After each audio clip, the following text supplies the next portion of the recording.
Jadi Allah memberitahu, ya Muhammad umatmu ini luar biasa. Jadi misalnya tadi kita sholat subuh, ditanya, Bahak kamu sekarang ngapain? Nunggu sholat duhur ya. Setelah sholat duhur ditanya lagi nunggu apa asar. Sehingga faman kanat hijratuhu ila wa rasulih fa hijratuhu ila wahi.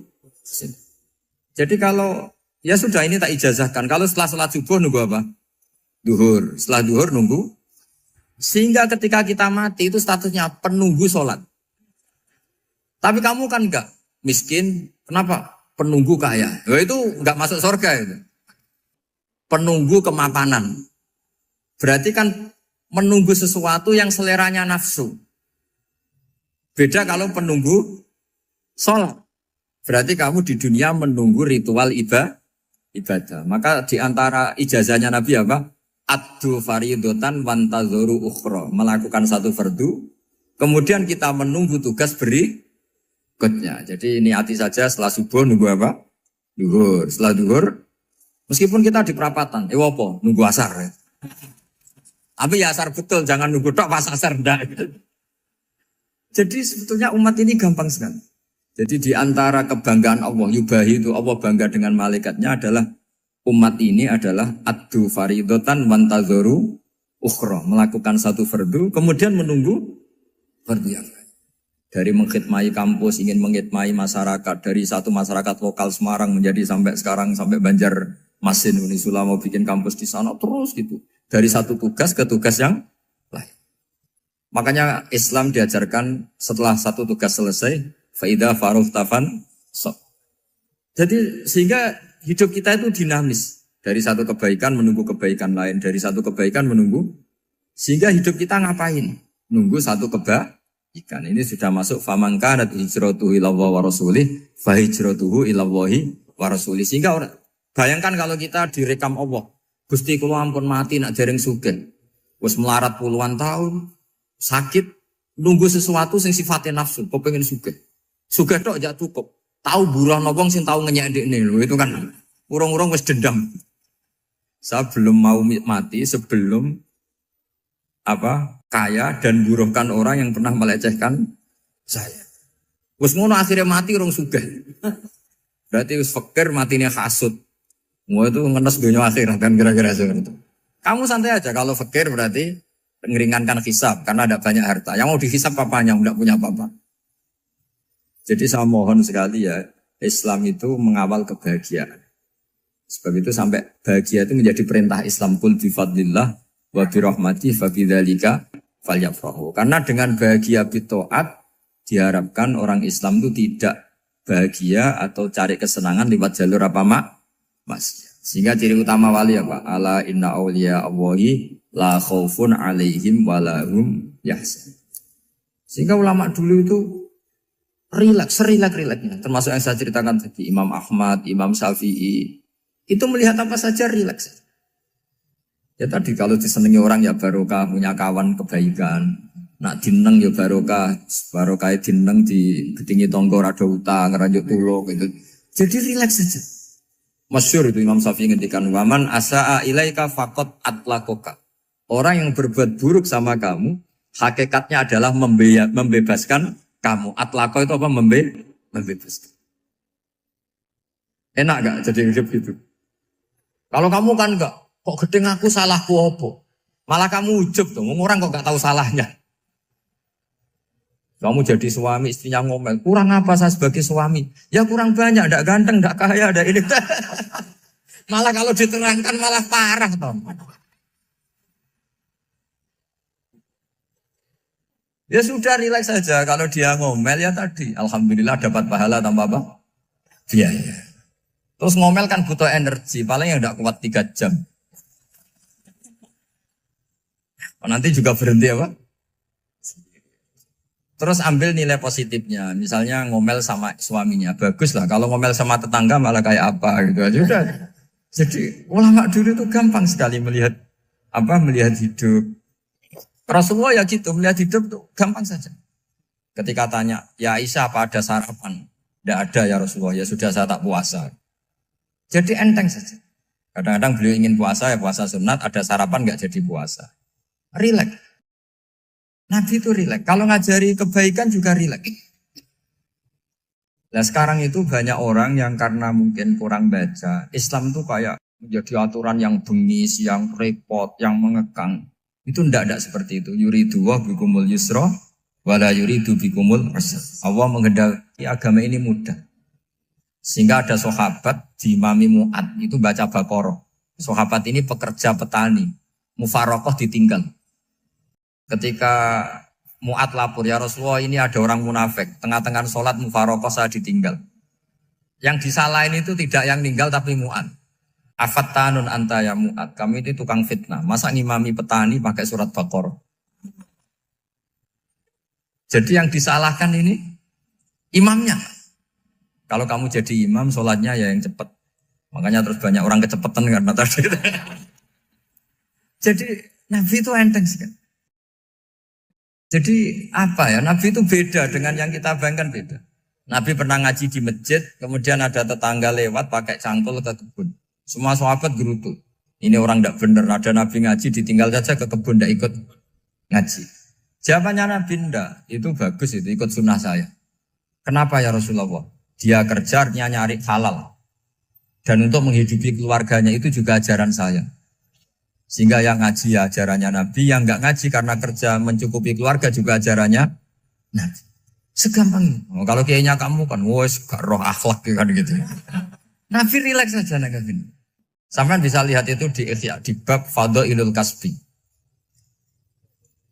Makanya ini penting sekali supaya orang itu berpikir Islam atau mendakwahkan Islam itu berdasar sanad ya yang muttasil yang pernah dilakukan Rasulullah SAW. Sesuatu yang dilarang Allah itu pasti madhar. Maka untuk melarang seseorang bergantung sama narkoba misalnya atau hal-hal yang bahaya pada fisik, itu satu tentu bagi ahlullah, tentu karena takut Allah. Tapi banyak masyarakat yang memang benar-benar bisa meninggalkan narkoba karena efek buruknya ganja. Bahwa itu mengakibatkan sakau, mengakibatkan tidak sadarkan diri, mengakibatkan kebangkrutan ekonomi macam-macam. Sehingga mereka benar-benar benci sama yang namanya narkoba. Jadi di antara manhajul Quran itu kalau mentakbih, memburuk-burukkan maksiat itu mesti dikritik innahu kana fahisyah. Innahu kana fahisyata wa maqta wa sa'a sabila. Innahu kana fahisyata wa sa'a sabila. Diulang beberapa kali. Sehingga dibutuhkan kecakapan untuk menganggap satu hal yang buruk itu fahsyah, sesuatu yang enggak rasional, sesuatu yang tidak positif, sesuatu yang pasti berdampak negatif. Sehingga kalau misalnya tadi dibacakan oleh Qori, kuntum khaira ummatin ukhrijat linnasi ta'muruna bil ma'ruf wa tanhauna 'anil munkar. Untuk berhenti dari kemungkaran itu satu takbihun litil kal mungkar atau litil kal mungkarat, bahwa mungkarat itu kita cap, kita stigmasi bahwa itu buruk sekali. Seperti Nabi mengajarkan pemuda tadi, masa kamu suka ibu kamu digitukin lelaki lain, putri kamu, bule kamu, bude kamu, sehingga orang ini pikirannya termindset betapa buruknya zina. Sama seperti kita sukses memindset betapa buruknya narkoba, betapa buruknya bahan-bahan terlarang. Begitu juga seterusnya terus pengkhianat dan sebagainya. Tapi problem manusia adalah dia itu akan mencari kebahagiaan atau kesenangan sesaat. Maka caranya gimana? Keinginan senang lewat maksiat ini dilawan dengan nyaman dengan taat. Saya ulang lagi, nyaman dengan taat. Sehingga ulama dulu punya kalimatul munajat, artinya kalimat hubungan pribadi sama Allah yang menjadikan orang itu nyaman. Dan ini yang diajarkan kitab-kitab tasawuf. Kitab tasawuf itu sukses mengajarkan melihat alam raya ini semuanya nyaman, termasuk yang mengecewakan. Itu dianggap nyaman. Saya berkali-kali mengajarkan ilmu ini karena ini musalsal ila Rasulillah SAW. Itu pernah suatu saat Imam Ahmad itu dipanggil sama tetangganya, anak muda. Tentu Imam Ahmad ini orang yang sangat soleh, sangat waroi, sangat tunduk sama perintahnya Allah dan Rasul. Pemuda tadi manggil, ya Ahmad, datang ke rumah saya. Imam Ahmad datang. Setelah sampai ke pemuda tadi, Sudah pulang lagi, saya tidak butuh kamu. Pulang lagi. Setelah sampai rumah dipanggil lagi, ya Ahmad datang lagi. Datang lagi. Oh saya tidak jadi butuh, pulang lagi. Sampai 3 kali. Dan itu perangai ekspresi Imam Ahmad itu atau ulama lain yang sesoleh beliau itu nyaman, indah. Beliau tetap senyum-senyum nyaman. Beliau tidak tersinggung, tidak terprovokasi, tidak pokoknya tidak tersinggung, kelihatan nyaman. Lama-lama pemuda ini terus tanya, ya Ahmad, kamu saya perlakukan seperti ini kok tidak tersinggung? Kamu senyum-senyum saja, happy-happy saja. Jawabnya Imam Ahmad itu unik. Wahai pemuda, saya kamu panggil itu senang sekali. Karena kata Nabi, kalau kamu iman dengan Allah dan Rasul, maka hormatilah tetangga. Jadi saya senang. Karena nuruti perintah Allah untuk menghormati tetangga. Jadi tidak ada urusannya dengan kamu. Kagetnya kayak apa?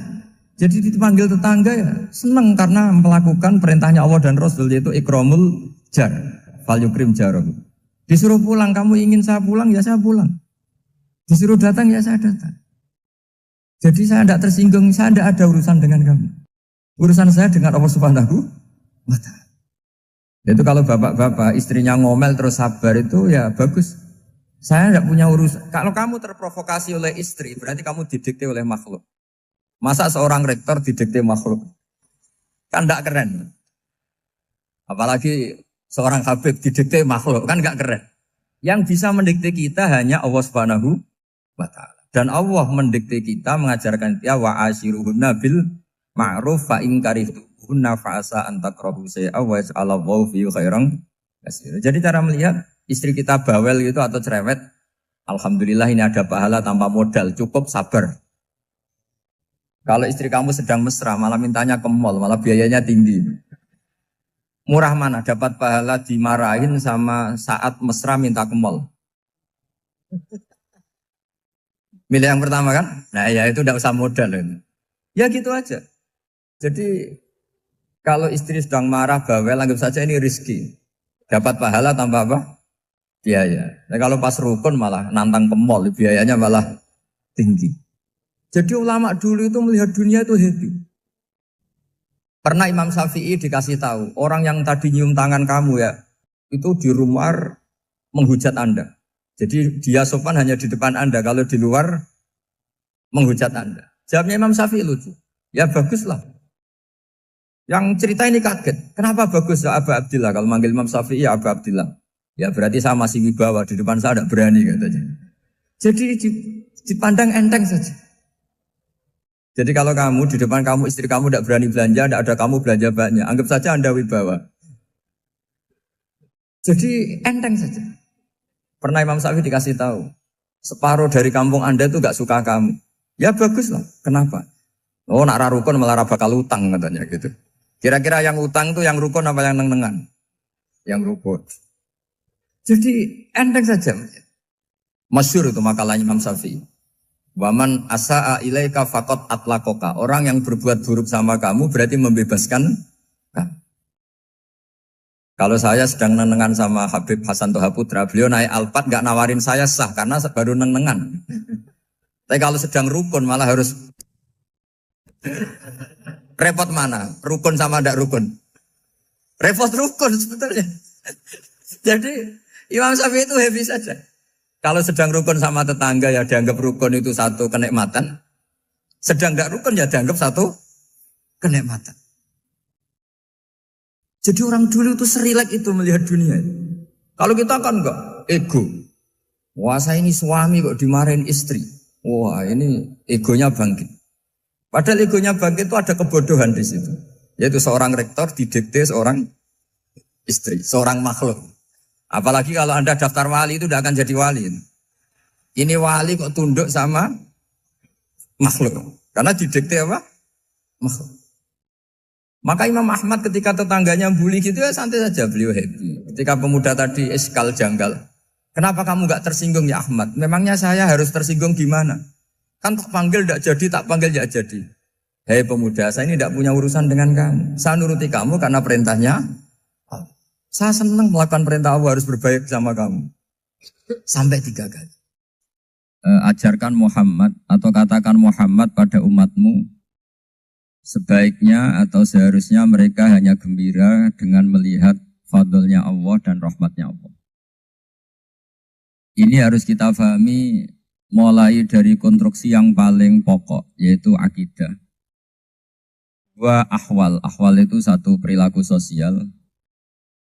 Tiga mutamimat, sesuatu yang tidak pokok, tapi kita butuhkan dalam mengawal hidup ini.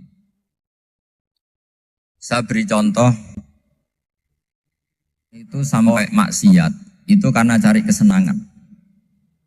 Misalnya baru penat itu, ingin seneng, ada orang yang macam-macam lah, ingin melihat maksiat, apa itu pornografi, apa nyabu, apa macam-macam.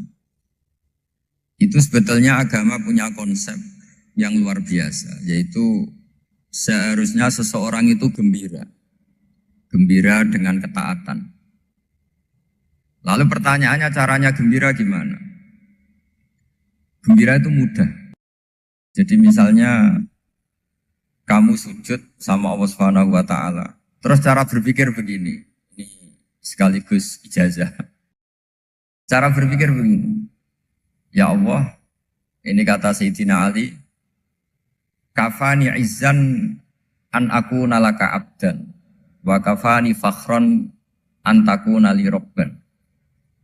Ya Allah, betapa sialnya saya andaikan saya jadi budak dari makhluk yang sama. Misalnya sampean itu seorang kiai atau rektor atau doktor atau orang terpelajar, kemudian kamu jadi budak atau hamba dari makhluk yang setara. Betapa hinanya saya.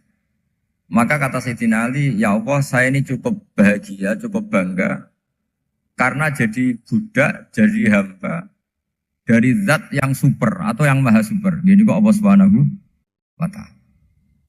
Sehingga ada kebahagiaan yang luar biasa karena menjadi hambanya Allah Subhanahu wa ta'ala. Setelah bangga dengan jadi hambanya Allah, maka kita akan malu. Malu misalnya kok saya bahagia itu nunggu melihat pornografi, melihat maksiat. Itu terus menjadi malu. Kenapa saya bisa didikte oleh hal-hal seremeh itu? Ya, kita malu karena didikte oleh hal-hal yang seremeh itu. Karena kita didikte oleh nafsu.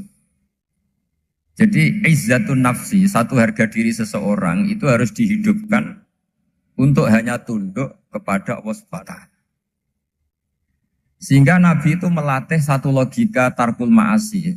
Nabi itu dulu ketika ada seorang pemuda yang ya karena mungkin pemuda ya, dia itu mau masuk Islam, tapi uniknya kata pemuda tadi, saya masuk Islam tapi asal dibolehkan bebas zina. Jadi ini agak sableng gitu. Jadi mau masuk Islam syaratnya dibolehkan apa? Zina atau free sex gitu. Karena orangnya agak hiper. Itu Nabi tidak langsung mengancam dengan neraka enggak. Ketika mau pamit gitu semua sahabat melarang. Mah itu jangan, kamu jangan sowan Nabi, itu permintaan yang nggak masuk akal. Setelah lama ditahan, terjadi kegaduhan di masjid, Nabi dengar, itu ada apa itu? Itu ada pemuda yang mau masuk Islam tapi yasta'dzinuhu fi zina. Tapi mereka minta izin Nabi untuk tetap boleh zina. Kata Nabi, pemuda itu suruh masuk, suruh menghadap saya. Ketika menghadap Nabi, saya ulang lagi ketika menghadap Nabi. Nabi mengajarinya itu luar biasa. Nabi tidak langsung mengancam dengan neraka atau dengan azab tunda. Tapi kata Nabi, atuhibbuhu li ummik. Kamu suka kalau ibu kamu itu jadi demenannya orang banyak. Oh enggak ya Nabi, yang demen ibu saya tak bacok kan. Karena ini ya agak preman, di mana-mana orang nakal agak preman. Terus atuhibbuhu li bintik. Kamu suka kalau putri kamu ya digitukan orang-orang. Oh ya enggak Nabi, yang gitu kan putri saya tak bacok. Atuhibbuhu li kholatik. Kamu suka kalau bule kamu digitukan. Atuhibbuhu li ammatik. Kamu suka kalau saudara bapak kamu digitukan. Nabi itu mengeset ya. Cara sekarang itu cuci otak mungkin. Nabi itu meluruskan otaknya anak muda itu. Betapa buruknya zina. Cara bahasa Arab ditakbih. Betapa buruknya zina. Kamu suka kalau korbannya ibu kamu, putri kamu, bude kamu, bule kamu. Sehingga orang itu matur ya hasbuka ya Rasulullah, ini sudah cukup. saya tidak pernah melihat sesuatu seburuk zina. Jadi fa'al kawwa fi qalbihi bughdas zina. Kemudian Allah meletakkan di hatinya, menanamkan benci zina. Sehingga akhirnya pemuda tadi menjadi iffah, menjadi menghindari zina.